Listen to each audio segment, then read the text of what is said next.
ഈ സിനിമയ്ക്ക് പിന്നിലെ എല്ലാ എമ്പുരാന്മാർക്കും ഹൃദയം നിറഞ്ഞ ആശംസകൾ. ഇവിടെ മലയാള സിനിമ മാത്രമല്ല, ഒരു മലയാള വാക്ക് തന്നെ ഭാഷകളുടെ അതുവഴി പോയിട്ട് പാനിഞ്ചിനായി പോയിക്കാണ്. ആരാണ് എമ്പുരാനുള്ള പേര് സജസ്റ്റ് ചെയ്ത് അത് മതിയെന്ന് തീരുമാനമെടുത്തത്? മറ്റൊരു പേര് ആരുടെയും മനസ്സിലായിരുന്നു എമ്പുരാൻ മതി എന്നുള്ള തീരുമാനം? ഇല്ല, 1-2 പേരുകൾ ഉണ്ടായിരുന്നു. പക്ഷെ എമ്പുരാൻ എന്ന പേര് സെലക്ട് ചെയ്തത് മുരളി ഗോപിയാണ്. ഈ സിനിമയ്ക്ക് എമ്പുരാൻ എന്ന പേരിടുന്നത് ഞങ്ങൾ ആ 1ാം ഭാഗത്തിലെ അവസാനത്തെ സോങ് എഴുതിക്കൊണ്ടിരിക്കുക. അത് എഴുതിയത് മുരളിയാണ്. ആ സോങ് എഴുതി തുടങ്ങുന്നതിന് തൊട്ട് മുമ്പാണ് ഇതാണ് അടുത്ത സിനിമയുടെ പേര് എന്ന് മനസ്സിൽ ഉദിച്ചത്. മുരളിയുടെ പേര്. മലയാള പ്രേക്ഷകർക്ക് എല്ലാവർക്കും രോമാഞ്ചം അന്നു മുതൽ തുടങ്ങിയ, പിന്നീട് ഓരോ ദിവസം കഴിയാൻ തോറും എന്താണ് എക്സൈറ്റ്മെന്റ് ഇങ്ങനെ വന്നുകൊണ്ടേയിരിക്കുകയായിരുന്നു. അതിങ്ങനെ പല സിറ്റികളിൽ ഇങ്ങനെ തരംഗം നമ്മളെക്കാട്ടിയും നെഞ്ചിലേറ്റുന്നത് ഒരു ഇന്ത്യൻ പ്രേക്ഷകരാണെന്ന് അറിഞ്ഞപ്പോൾ അത് ഭയങ്കര വലിയ സന്തോഷമുണ്ട്. നമുക്കുണ്ട് ഒരു KGF, നമുക്കുണ്ട് ഒരു ബാഹുബലി എന്നൊരു ഫീലാണ്. അപ്പം അത്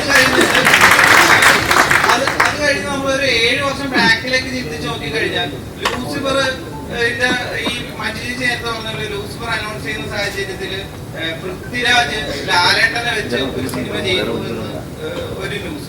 അതൊക്കെ ലൂസിഫർ ഇറങ്ങി, അത് ബ്ലോക്ക് ബസ്റ്റർ ആകും, അറിയാം, പൃഥ്വിക്ക് പരിപാടി അറിയാം എന്നൊരു സാഹചര്യം എല്ലാവർക്കും അറിയുന്നതാണ്.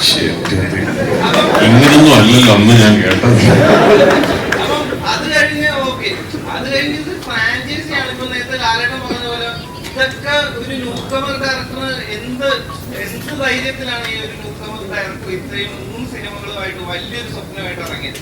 അത് മലയാളം എന്നൊരു ഇൻഡസ്ട്രിയിൽ നിന്ന് ആ ന്യൂകമർ ഡയറക്ടർ 100-ലധികം സിനിമയിൽ അഭിനയിച്ചതിന് ശേഷമാണ് ഒരു സിനിമ.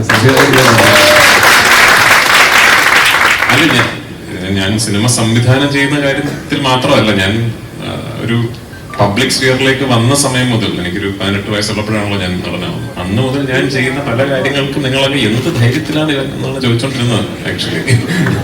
അപ്പൊ അതിങ്ങനെ ഒരു വഴി കൂടെ പോകുന്നു.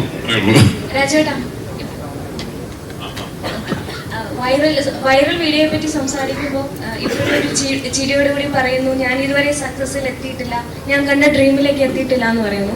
പക്ഷെ ഞങ്ങളെ പോലുള്ള ആൾക്കാർ നോക്കുമ്പോൾ നിങ്ങൾ ഡ്രീമിലാണ് നിൽക്കുന്നത്. അപ്പം ഇതുവരെ എത്തിയിട്ടുള്ള ഈ സക്സസ് മന്ത്രം എന്തായിരിക്കും ഞങ്ങളുമായിട്ട് ഷെയർ ചെയ്യണമെങ്കിൽ? ഇതൊരു മന്ത്രമൊന്നുമില്ല.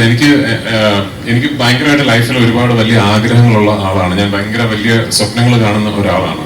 അപ്പൊ ഞാൻ ആ ആഗ്രഹങ്ങൾക്കും സ്വപ്നങ്ങൾക്കും വേണ്ടി ഞാൻ ഭയങ്കരമായിട്ട് ജോലി ചെയ്യുന്ന ഒരാളാണ്. അത് പറയുമ്പോഴും ഭാഗ്യം എന്നൊരു വലിയ ഘടകം അവിടെ ഉണ്ട്. അത് ഞാൻ ഒരിക്കലും നിഷേധിക്കില്ല. അങ്ങനെ ജോലി ചെയ്യാൻ ഒരു മനസ്സുണ്ട് എന്നുള്ളത് കൊണ്ട് മാത്രം എല്ലാവർക്കും ഈ ഒരു അവസരവും ഈ ഒരു അവസ്ഥയും ഉണ്ടായിക്കൊള്ളണം എന്നില്ല. അങ്ങനെ ഒരു ആഗ്രഹത്തിന്റെ പുറത്ത് ഞാൻ എന്റെ ഡ്രീംസിനെ പെർസ്യൂ ചെയ്യുമ്പോൾ ശ്രീ ആന്റണി പെരുമ്പാവൂരിനെ പോലെയും ശ്രീ മോഹൻലാലിനെ പോലെയും ഒക്കെ ഇത്രയും ക്ലൗട്ടും ഇൻഫ്ലുവൻസും ഉള്ള ആൾക്കാർ എന്റെ സ്വപ്നങ്ങളിൽ എന്നെ വിശ്വസിച്ചു എന്ന് പറയുന്നിടത്താണ് എന്റെ വിജയം സംഭവിക്കുന്നത്.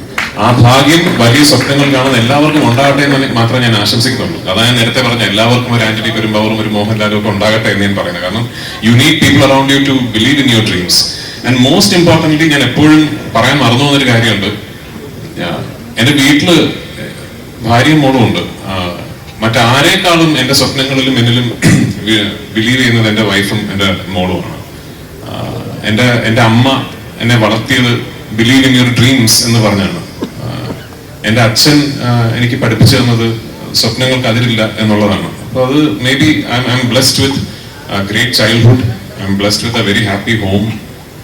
എന്നെ മനസ്സിലാക്കുന്ന ഒരു ഭാര്യയും ഒരു അച്ഛന്റെ സ്വപ്നങ്ങളിൽ കൂടെ നിൽക്കണമെന്ന് വിശ്വസിക്കുന്ന ഒരു മോളും ആ സ്വപ്നങ്ങളിൽ പങ്കുചേരണമെന്ന് വിശ്വസിക്കുന്ന സുഹൃത്തുക്കളും കളീഗ്സും ഒക്കെ ഉള്ള ഒരു മഹാഭാഗ്യവാനാണ് ഞാൻ. ആ ഭാഗ്യം എല്ലാവർക്കും ഉണ്ടാകട്ടെ എന്ന് ആശംസിക്കുന്നു. ചെയ്ത രീതിയും ഭയങ്കരമായിട്ട് ചർച്ചയാവുന്നുണ്ട്. കാരണം കഴിഞ്ഞ കുറച്ച് ദിവസങ്ങളായിട്ട് സോഷ്യൽ മീഡിയയിൽ എല്ലാം എമ്പുരാനാണ്. ചെന്നൈ പ്രൊമോഷൻസിലൊക്കെ ഞങ്ങൾ ഇതുവരെ കാണാത്ത ലാലേട്ടന്റെ ഒരുപാട് മൂവ്മെന്റ്സുകൾ ഞങ്ങൾക്ക് കാണാനിടയായി. ശരിക്കും ഈ ഷൂട്ട് ചെയ്യുമ്പോൾ തന്നെ ഇത് എങ്ങനെ മാർക്കറ്റ് ചെയ്യണം എന്നുള്ളതും രാജുവേട്ടന്റെ ഒരു ഐഡിയ ആയിരുന്നു ശരിക്കും. ഇല്ല, അങ്ങനെയൊന്നുമില്ല ആക്ച്വലി. ലാലേട്ടൻ കുറച്ച് കഴിഞ്ഞ ഒരാഴ്ച ഇച്ചിരി ഫോമിലാണ് അതുകൊണ്ട്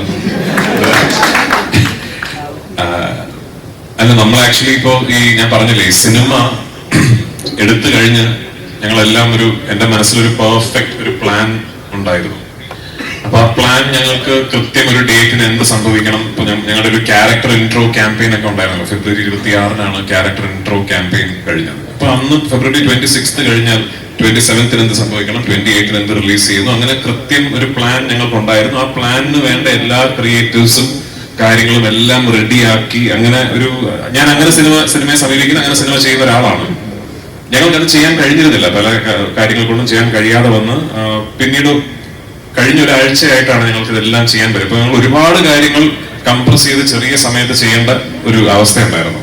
പക്ഷെ അപ്പോഴും ഭയങ്കരമായ സന്തോഷത്തിലായിരുന്നു ഞങ്ങൾ ആസ് എ ടീം. കാരണം ഒരു ക്രൈസിസ് വളരെ പെട്ടെന്ന് അതിജീവിച്ച് നമ്മൾ സ്വപ്നം കണ്ട പോലെ ഒരു റിലീസ് ഈ സിനിമയ്ക്ക് കൊടുക്കാൻ സാധിക്കും. Thanks to Antony Perumbavoor, thanks to Gokulam Gopalan, thanks to all our distributors across the world. ആ ഹാപ്പിനെസ് ആയിരിക്കും നിങ്ങൾ ഈ പ്രൊമോഷൻസിലേക്ക് കണ്ടത്. അല്ലാതെ പ്രൊമോഷന് പോയിരിക്കുമ്പോൾ ഏത് ഇന്റർവ്യൂവിന് ഏത് കോമഡി പറയണമെന്ന് പ്ലാൻ ചെയ്തിട്ടല്ല നമ്മൾ പോയത്. അത് പിന്നെ നമ്മളതിനെ എൻജോയ് ചെയ്തു, വി ജസ്റ്റ് ഹാഡ് ഫൺ. പക്ഷെ ഈ പറയുന്ന പോലെ ഞങ്ങൾ പോയ എല്ലാ സംസ്ഥാനങ്ങളിലും അവിടുത്തെ മീഡിയ അല്ലെങ്കിൽ അവിടുത്തെ മീഡിയ പേഴ്സണൽ വലിയ ആവേശത്തോടെ, വലിയ ഹാപ്പിനെസ്സോടുകൂടി, വലിയ സന്തോഷത്തോടു കൂടിയാണ് ഈ സിനിമയുടെ ടീമിനെ സ്വീകരിച്ചത്. അപ്പൊ മേ ബി നമ്മളൊക്കെ വിചാരിച്ചതിനപ്പുറം ഒരുപക്ഷെ ഇതിന്റെ ഒന്നാം ഭാഗമായ ലൂസിഫറിന് റിലീസിന് ശേഷം ഈ കഴിഞ്ഞ 6 വർഷങ്ങൾക്കിടയിൽ അങ്ങനെ ഒരു അപ്പീൽ ഉണ്ടായിരുന്നിരിക്കാം. I don't know. നമ്മൾ ഏത് സംസ്ഥാനത്തിൽ പോയാലും ഈ സിനിമയുടെ സെക്കൻഡ് പാർട്ട് ഞങ്ങൾ ഡൽഹിയിൽ പോയി. വി നെവർ എക്സ്പെക്ടഡ് അവിടുത്തെ മീഡിയ ലൂസിഫറിനെ കുറിച്ചൊക്കെ വളരെ ക്ലോസ്ലി അനലൈസ് ചെയ്തിട്ടുള്ള ചോദ്യങ്ങളൊക്കെ ചോദിക്കുന്നുള്ളത്. മേ ബി അതായിരിക്കാം കാരണം. I M forever grateful for it. എപ്പോഴും I'll be humbled by the love towards the film that I've made.